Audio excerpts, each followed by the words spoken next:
Another shooting by police has left one dead. Police officers Thomas Eluh and Mathew Damaru joined court proceedings. And PNG shooters bag medals in Sydney.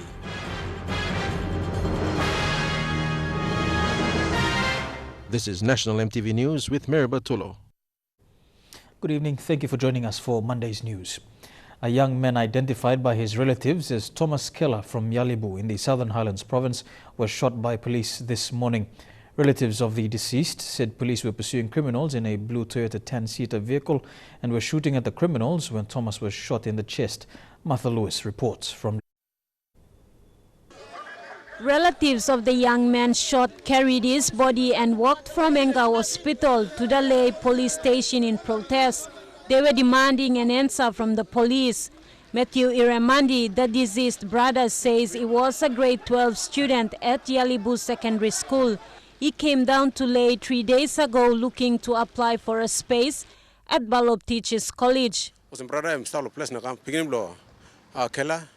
treating it as a normal police shooting, and we will get to the bottom of it and see. The Metropolitan Commander Anthony Wagambi Jr. says police are treating these two cases as separate incidents.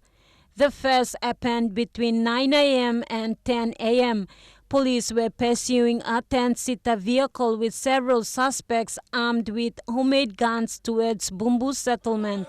The suspects were believed to have involved in a robbery at Phone House located along the PNG Post Air Corps Road, and another incident involving an alleged police shooting at around the same time of the first incident.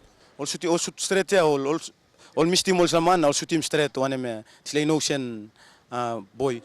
Police have already met with the deceased relatives this morning. Mr. Wagambi assured the relatives they will look into this incident. All to by corporate they're awaiting us what actions we will be taking. Mata Luis, National EMTV News, Lay. An internal conflict is brewing in Tari, Hela province, between different factions of police. Tension escalated over the weekend, in which two policemen reportedly sustained bullet wounds. On Saturday and Sunday, the Tari station commander's driver was assaulted and his office ransacked with beer cartons held as court exhibits stolen. The cause of the conflict has not been established, but station commander Daniel Yanget says there have been divisions within ranks since the provincial police commander was transferred. Yanget has appealed to the police command to urgently restore order by sending the new provincial police commander. A businessman in Port Moresby has raised concerns of police brutality in the city, describing it as a threat to local and international investments. Also, a relative of the man recently killed in a police chase in the nation's capital, Michael Yai Pupu, said the use of violence is inappropriate of a disciplinary force. Mr. Yai Pupu said the level of brutality shown by members of the disciplinary forces is a threat to national security. But we cannot allow police to take action into innocent people and any form of lives that are people that are on the streets. It doesn't give any warrant to anyone to do such action as this one. To express our grievance in the public so that the public has to know. And this is something that is the public at large. Some of them are victim by such actions by all form of authority. Thomas Eluh and Mathew Damaru have been allowed to be part of a court hearing regarding Prime Minister Peter O'Neill's warrant of arrest. They now join Chief Magistrate Neri Eliakim and the state as defendants. The court hearing is challenging the decision by Chief Magistrate Eliakim in allowing the warrant of arrest to be carried out. Eluh and Damaru's application to be part of these court proceedings was opposed last week by the Prime Minister and Police Commissioner's lawyers. They said that Damaru and Eluh were not directly affected by these court proceedings. However, Judge Colin McKyle ruled against those arguments. Judge McKyle said as police officers who applied for and obtained the warrant of arrest, they are directly involved in this matter, and to not have them join would be an injustice. The decision today is very pleasing, and we're very, very happy with that. McRonald Nale from German lawyers who represent the two police officers said this decision now paves the way for further action. that is to have the proceedings dismissed, but we'll see what happens on Thursday. The court proceedings was lodged by former Police Commissioner Jeffrey Vaki and Prime Minister Peter O'Neill last year. Last week, the current Police Commissioner Gary Baki was allowed to join the court proceedings as third plaintiff. SERAH Aupong, National EMTV News. Decaying food crops as rainfall begins, the national government and ABG defer meeting, and fuel prices drop. Those stories after the break on National EMTV News.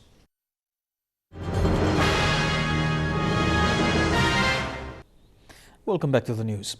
People in Kabum's Komba LLG are struggling to plant cacao, taro and cassava as rains arrive and the food crops decay in the ground. Meanwhile, relief supplies were distributed in early September. A can of tin fish and 3 packets of rice per family. Bethany Herman and cameraman Abel Gabarura spent 2 nights in Sikam and bring us this story. Sikam village sits 3 kilometers from Konge Airstrip below a valley. In the last 3 weeks, the rains came and the cassava, sweet potato and taro are rotting in the ground. There is a food shortage. People are eating budding taro plants that are normally used as seedlings.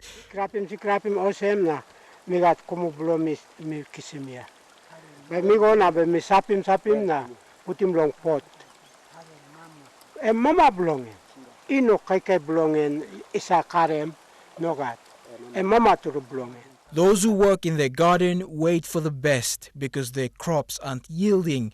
There is an increase in pests and crop disease.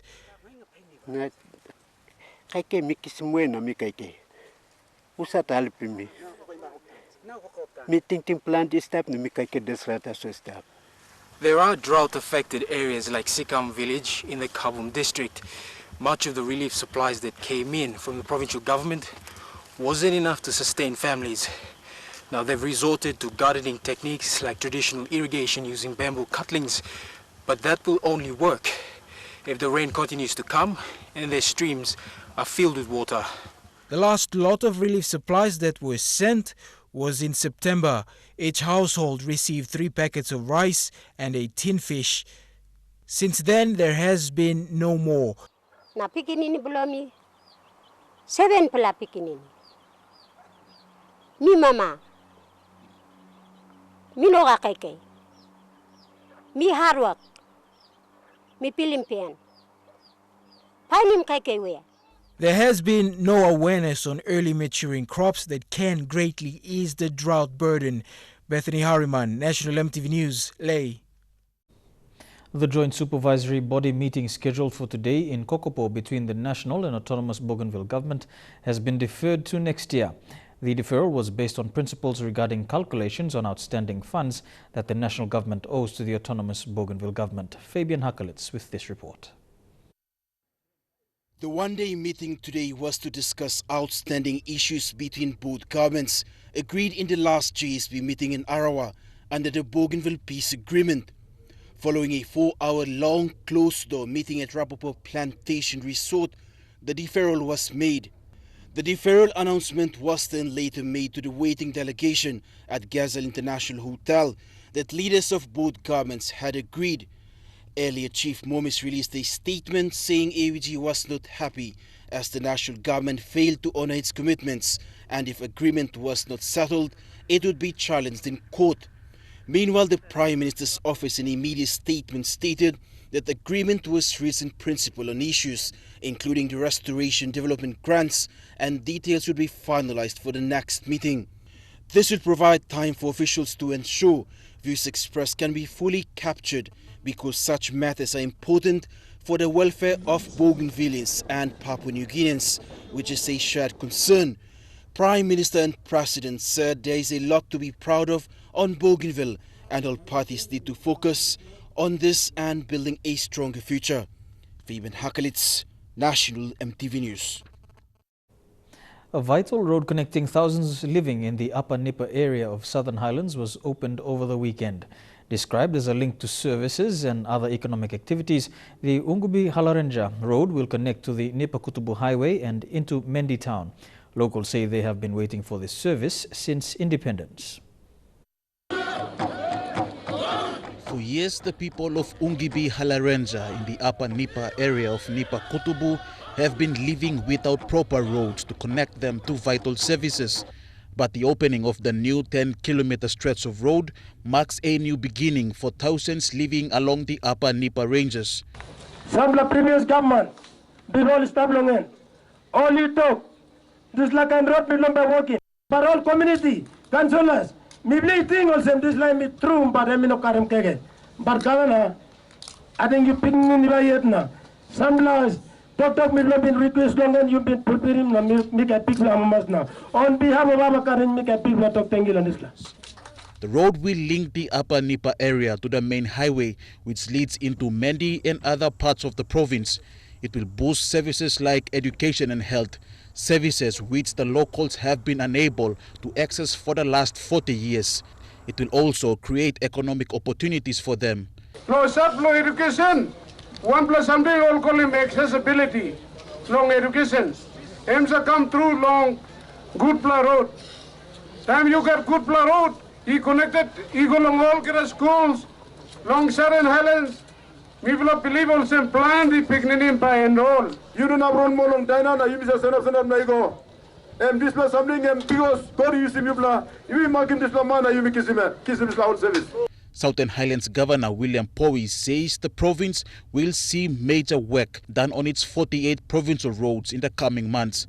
Other road works like the Southern Highlands Highway that will connect to the Gulf province are near completion. Road no good, so some employ half stop.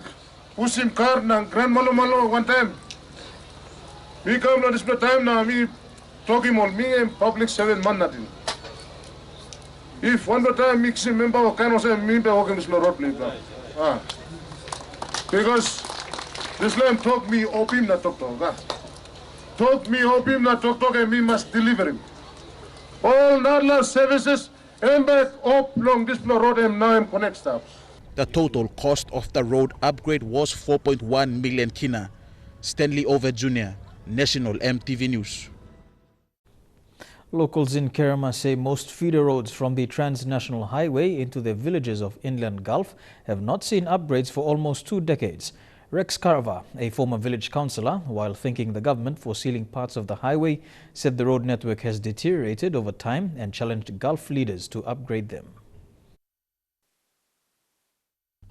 Road sealing has commenced on the 67-kilometer road from Malalawa to Kerema town. It comes as a relief for villagers living along the roadside. But for Inland Gulf villages, their concern is to feed the roads from the national highway. There's a lot of schools outside.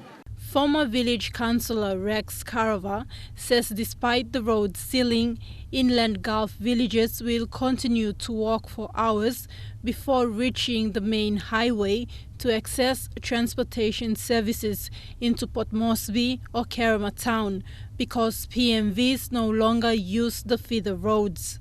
95% of our people live in the villages. The road is only going to serve the people along the road corridors. Yeah. So that's the sad part of it. The Malalawa to Kerema road sealing is a major road infrastructure development in the Gulf province after 7 years of the province having bad road conditions. But what is worrying the locals more is the lack of assistance provided by Kerema District Administration to upgrade and maintain the feeder roads within the district. And I hope our government who are putting money to build this road to take feeder roads so that the people like education and health can benefit, and also the bulk of especially the farmers. It is understood the 67-kilometer road sealing was funded by the Asian Development Bank and the national government at a cost of 70 million kina. This means the Gulf leaders had no financial input into the infrastructure development. So people ask him, government blame us 95% or 80% blame staff law inside law boost about. People need more game or put money law. She make just law boost come on top of road straight. Because now I'm one play just all come up here. I'm law here going up law headquarters people Kerema. But we need just from the inland, from the coast, I hook him up on the main road. Previously, villagers traveled on boats to access government services or bring their produce to sell in Port Moresby or Kerama. But with the road sealing due for completion in March 2016, locals believe it will minimize the number of lives lost at sea. Takla Gunga, National MTV News. Motorists in Port Moresby will save more as fuel prices for the month of December will drop. This was announced by the Independent Consumer and Competition Commission Chief Executive Officer, Mr. Paulos Ayen. Petrol prices will decrease by 6.87 toya per litre, diesel by 1.87 toya per litre, and kerosene prices will decrease by 2.18 toya per litre. This will be effective from tomorrow. The drop in fuel prices has been attributed to a reduction in the Singapore prices for petrol, diesel and kerosene, with a decrease in the international shipping rate from the month of November. And now a look at the finance news. The kina closed unchanged at $0.3350 in the interbank market. At Bank South Pacific, your kina was buying $0.3275, $0.4431 Australian dollars, $0.2978 euro, and 40.04 Japanese yen. Looking at commodity prices at New York close, gold, coffee, cocoa, and copra closed the day higher. Copper closed lower, while palm oil and crude oil closed the day higher. And on the stock markets, the Dow Jones closed at 252 points lower, the ASX closed at 31 points lower, and the All Ordinaries closed at 28 points lower. National MTV News continues after the break, including the latest on the mass shooting in the US.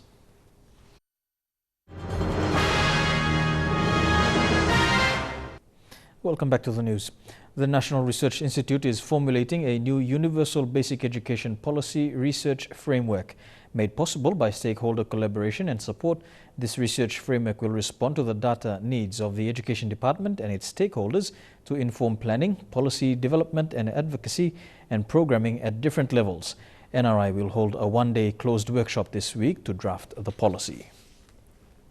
The Divine Word University officially opened an alumni park today dedicated to its students, specifically those who, after graduating from the university, have had significant achievements in their respective fields. Those students who have been recognized for their achievements are in line with the university's principal values that focuses on strengthening humanity. The Mendi Permitted Preschool, formerly known as Mendi Preschool, has been given a facelift by Bank South Pacific at a cost of 24,000 kina. The renovation of the school is part of BSP Community Projects initiative aimed at helping the development of communities throughout the country. The newly renovated facilities were handed over to the school and parents last Friday. Part of the bank's community service program, it will create initiatives focused on developing education, health, sports and environmental care. BSP branch manager Billy Vevologa said the school was chosen as they believe it is providing opportunities for children, and the upgrading of the school's facilities will go a long way in creating a new learning environment. I hope that through our contribution today, it will make meaningful and lasting changes in the community. For the staff of the school, the assistance came as a relief, as the school has been operating with little to no subsidies from the Education Department. BSP kerap koki bolke the toilets blobitla toilet proof even me kissing this a subsidy me hard lo woki mol this a sante legally was something also lo verenda me wokin so me hard because legally money me blow wok lo pay more staff not teaching more beginning go. Several community projects by BSP are also developing in the province, in particular sports development in the Mendi School of Nursing and the introduction of the tennis program, which is the first in the province. Stanley Over Jr., National MTV News. Difference in languages has always been a barrier between countries and ethnic groups in communicating and establishing relationships. For PNG government personnel working at the border with Indonesia, communication is a huge barrier. But the Border Development Authority and Indonesian Embassy in Port Moresby are working together to tackle this problem. 13 PNG officials graduated with certificates in Bahasa today after completing a 3-month course on the language. The course was an initiative of the Border Development Authority, working in collaboration with the Indonesian Embassy in Port Moresby. BDA Executive Director Barnabas Nelson-Male said the course is a small gesture but plays a big role. One of the core activities that we need to do is to develop the issue of cross-border trade and investments, and that's one of the biggest outcomes of the project that we are doing in Vanmo and Mutung. And in order to achieve that, the barrier that we need to overcome is the Bahasa language, the language that we can coordinate trade and investments. Many Papua New Guineans go to Indonesia to study. However, they find it difficult because they do not understand Bahasa. Representing the Indonesian embassy at the graduation, Dr. Sedekor Melatuman said there is a market for trade between PNG and Indonesia. He said PNG can learn from his country, but it is important to know Bahasa. You guys from here can come to Indonesia, learn how the manufacture processing doing in there, and then you can take these things back to here. And what you have to do is you have to learn Bahasa. The course is the first of its kind where 1 or 2 personnel from government offices such as BDA, Customs and Immigration took part. Graduates were challenged to take on the responsibility and communicate in Bahasa to make communication more effective at the border and also to establish relationships that will benefit both countries. Louisa Frank, National EMTV News. Turning overseas now, and the father of Saeed Farouk, the man who committed a mass murder in the US with his wife, has spoken to the media. He said he and his son had different views on religion. Saeed Farouk and his wife shot dead 14 people at a Christmas party in California last week. Sir, you have a moment just to speak with us for a minute? Saeed Farouk, father of gunman Saeed Rizwan Farouk, driving away from his home this morning. He's been speaking to reporters on and off, earlier saying he and his son were divided on ideology. All Pakistanis coming from the major cities are liberal people. Understand. Okay. And he was going towards conservation. He was going towards what? The conservation. You know, his views were conservative, my views were liberal. Farouk explains more of their divide in an extensive interview with Italian newspaper La Stampa. He says his son was shy, too conservative, and the father became angry when he once saw his son had bought a gun.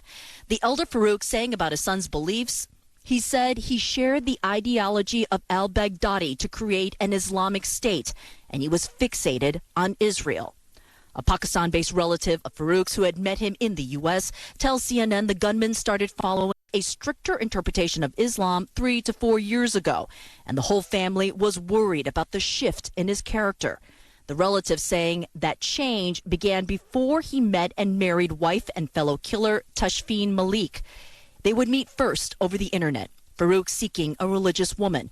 Friends say they eventually met in person in Saudi Arabia. Malik entered the U.S. last year on a fiancé visa. Investigators tell CNN Malik, under a different name, posted on Facebook a pledge of allegiance to ISIS leader Abu Bakr al-Baghdadi just before the massacre began. At the mosque where Malik and Farouk were married in the U.S., members say they never saw her face. Farouk's father tells La Stampa he also never met her. A couple whose beliefs are slowly coming into sharper focus, unknown what sparked the mass murder in the first place. Throughout the weekend, there was no official news conference from the authorities, expected to change tomorrow when the FBI holds their first news conference in 3 days. You're watching National EMTV News. Trukai Sports is next. We'll bring you all the details after these messages.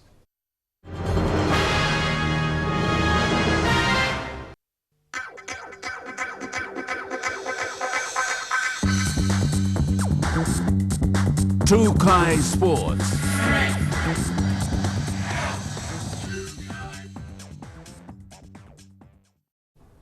Welcome to Trukai Sports. Papua New Guinea shooters have managed to win a handful of medals at the recent Oceania Continental Shooting Championships in Sydney, Australia. This came as a significant achievement for Team PNG, as it has taken them 3 decades to win a medal at such an international tournament. Shane Saroya has this report. A 10-member PNG shooting team that went for the Oceania Continental Shooting Championship came back with medals to show for after a stellar performance at the Sydney Shooting Complex. Though the weather was not favorable for Team PNG throughout the event, PNG competed against 7 other contenders in the Oceania region, including big names Australia and New Zealand. Team PNG featured in 7 finals. Pistol team, PNG missed out on silver medal by 11 points, finishing up with bronze medal.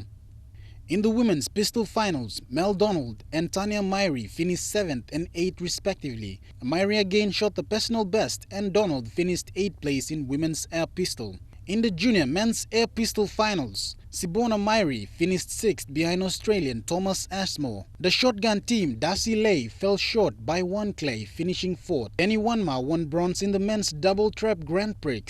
PNG's A-team of Danny Wanma, Angus Donald and Darcy Lay also took out silver in the men's double trap team event. In the men's double trap event, PNG's B-team, Mikhail Sinha, Jason Yip and Nick Constantino took out the bronze medal. The 2015 Oceania Continental Shooting Championship marks the team's most successful tour to date, following the 2015 Pacific Games. The shooting team will now prepare to compete at the Australian National Championships in January and the World Championships in Bangkok in March next year. Shane Saroya, National, EMTV Sports.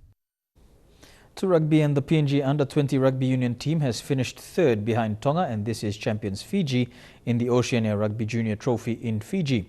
The Fijians beat Tonga 19-10 in the deciding match of the competition at ANZ Stadium in Suva. Elijah Lavette reports. There were 3 rounds in the competition with 4 countries, Fiji, Tonga, PNG and Vanuatu all taking part. In round 1, Papua New Guinea went up against hosts Fiji in a one-sided match, losing 63-0. Tonga secured their first win against Vanuatu, thrashing them 81 points to 0.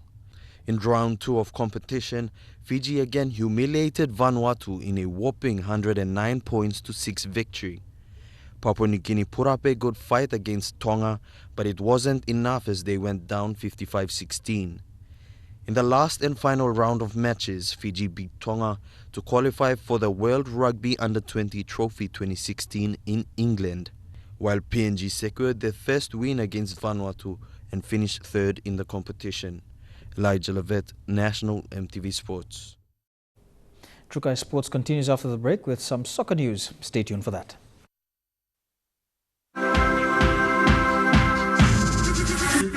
Trukai Sports. Welcome back to Trukai Sports. To soccer, and Hekari FC took on Erama Gulf FC in round 3 of the Telecom National Soccer League on the weekend. Papalau Awele, Hekari's striker, led the scoring at the start of the match. The fast-paced match ended with Hekari winning 3-0. Papalau Awele would score in the first minute as Hekari sought to assert themselves against a confident Erama Gulf FC. The match fast-paced in the beginning as the Southern Conference leaders looked to wear down the opposition.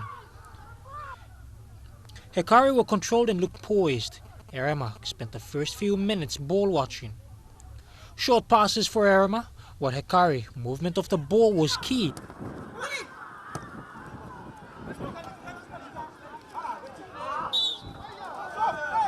Absalom Niso brilliantly setting up Samson Poesi, who went to the heavens instead. That miss coming back to haunt them. The pace of the match fast as Erama looked to maintain some form of dominance over Hekari's composure. Wilson Gear coming close as Awele found space in the box.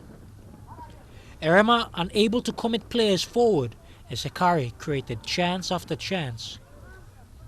For Erama, the nearest opportunity, a weak shot on target by striker Tau Winning.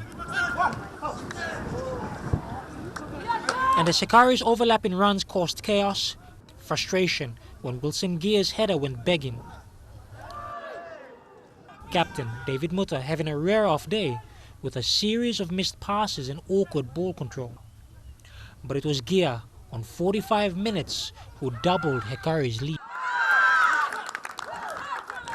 The introduction of Toru Simoy on the left offered some spark in attack for Erama as they sought to regroup in the second half. and the match turned ugly on occasion, but Irema appeared tired. Hekari midfielder Emmanuel Simon allowed a room to shoot, with the opposition defense simply watching. Substitute Karolelai making his presence felt after coming on. And Leo Molly would score a moment after to give Hekari a 3-0 win. Jeremy Mogi, National, EMTV Sports. Still on football, the Eastern Papua Carnival football competition has seen Mayela FC take their second trophy back-to-back. The team from Milne Bay Southern District defeated former champions and four-time winner Gabutu FC by 2-0. The win now sees Mayela as the undisputed kings of the Eastern Papua Carnival, following the likes of Gabutu, Simla and Yabwao FC. The competition began in 1978 and involves Port Moresby's Milne Bay community. Moving on, in Melbourne Vixens, an Australian netballer Liz Watson is in the country for 5 days to learn and discuss issues of water, sanitation and hygiene with local girls. Watson arrived today with Water Aid and Netball Victoria. She will be working alongside PNG Peppers captain Eluh Rikis. Jaylee Sapias with this report.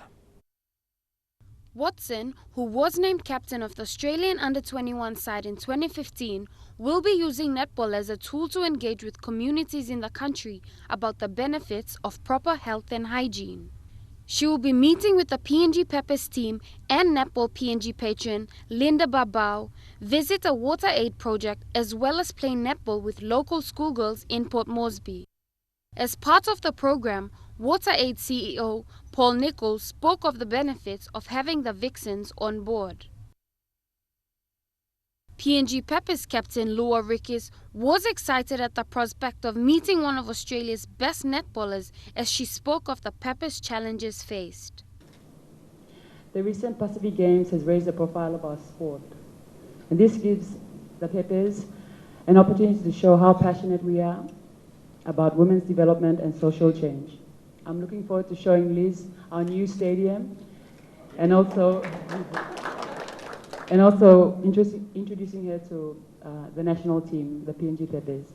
Watson leaves the country on Friday after visiting communities in the East Sepik province and maternal health facilities in Mount Hagen. Jaylee Sapias, National EMTV Sports. And then in Strukai Sports, we'll bring you the weather details for the next 24 hours after these messages. Strukai Sports.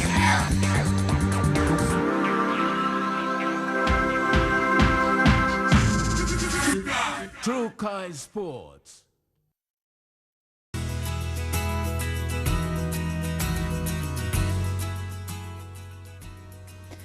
Taking a look at the weather forecast for the next 24 hours, first of all in the southern region, mostly fine in Port Moresby, Kerema and Popondetta, and fine weather expected as well in Daru and Alotau.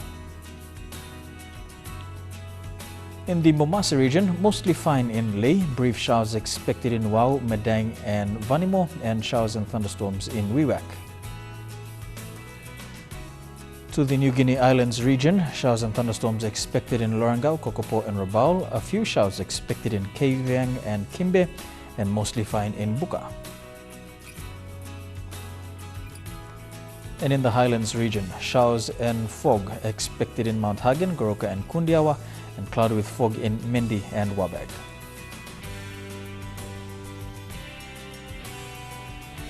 A look at the forecast for small ships for the next 24 hours. Waters of southern PNG Indonesian border through Torres Strait and Daru to Kiwai Island, Kerema to Yule Island to Hood Point Samurai Island with waters of eastern and western Milne Bay Islands, waters of Samurai Island to Cape Vogel Finchafen, waters of Finchafen including Vitia Strait, Siasi Island to Long Island, and with waters of New Island to New Britain and Bougainville, seas 0.5 to 1.5 meters. And waters west of Long Island to Medang, Bogia, Wewak, Aitape, Vanimo and northern PNG Indonesian border, and waters of Manus and its western group of islands, seas 0.5 to 1.3 meters.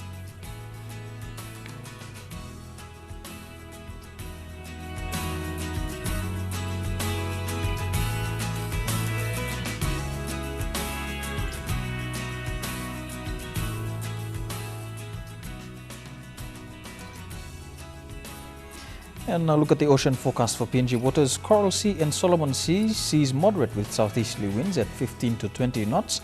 And Bismarck and Pacific Ocean, seas slight with southeasterly to southwesterly winds at 10 to 15 knots.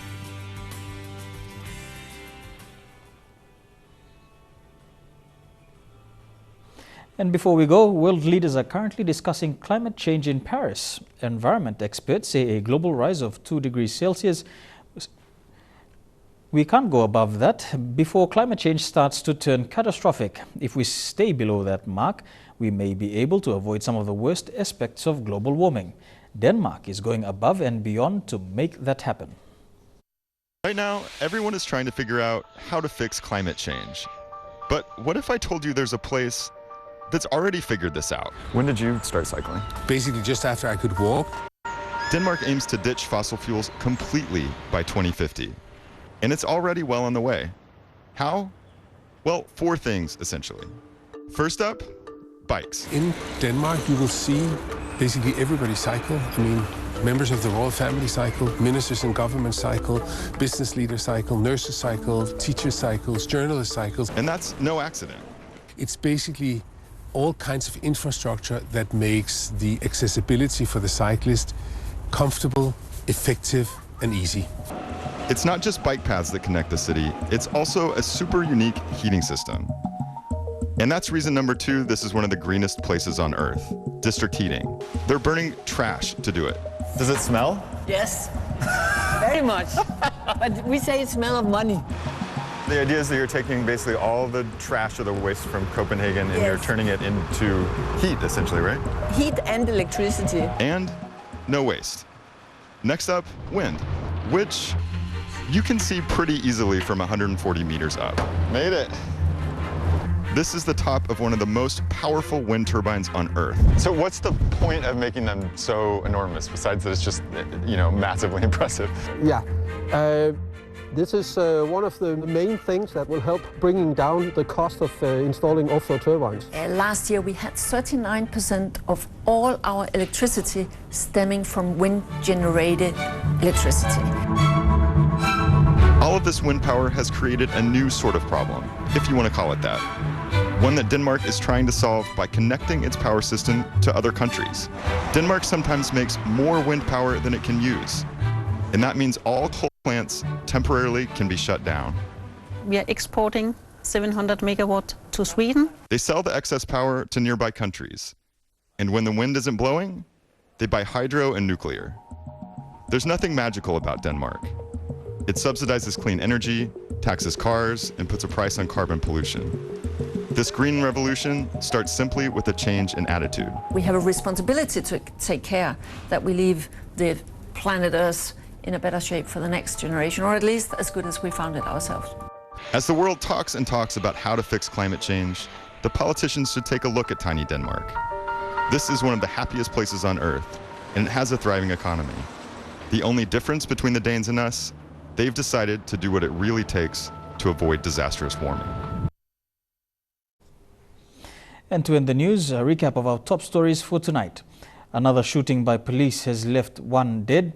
Police officers Thomas Eluh and Mathew Damaru joined court proceedings, and PNG shooters beg medals in Sydney. And that's the news, sports and weather for today, Monday the 7th of December 2015. On behalf of the EMTV News team, pleasant viewing. Good night.